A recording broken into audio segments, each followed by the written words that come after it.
الرحمن الرحیم السلام علیکم ورحمۃ اللہ۔ یہ ہماری سوڈان میں پھنسی ہوئی جماعتیں جو کہ پاکستان سے آئے ہیں اور مختلف لوگ ہیں، 100 کے قریب بنتے ہیں۔ کچھ جماعتیں موجود ہیں کچھ تشکیلیں میں جو کہ مرکز آ رہی ہیں۔ ہم یہ سوڈان مرکز میں بیٹھے ہیں۔ ہمارے یہ ایک امیر صاحب ہیں جو کہ ایبٹ آباد کی جماعت ہیں، ان سے کچھ پوچھتے ہیں، کچھ ان کے مسائل ہیں، اس کے بارے میں کچھ فرمائیں۔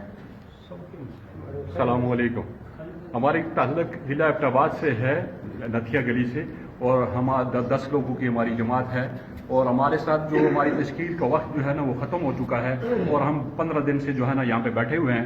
مساجد میں تشکیل ہو رہی ہے مگر مساجد میں ہماری کوئی بات نہیں سن رہا ہے۔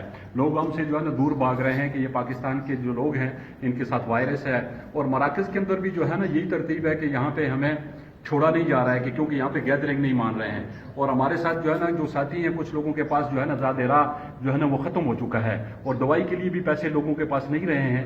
بہت زیادہ جماعتیں ہیں جو سال لگا کے آ چکی ہیں مگر ان کے پاس بھی کوئی پیسے تو نہیں آپ ہیں۔ کے کافی مسائل ٹکٹ ہیں۔ کا آپ کا کیا مسئلہ ہے؟ اور ہمارا جو سعودی ایئر لائن کے پاس جاتے ہیں تو وہ کہتے ہیں جی آپ ہمارا ایئرپورٹ بند ہے، آپ پاکستان والوں کو بتائیں۔ جیسے ہم نے اپنے لوگوں کو مختلف ممالک سے نکالا ہے، آپ بھی اپنے ملک والوں کو بتائیں کہ وہ آپ کو یہاں سے لے کے جائیں۔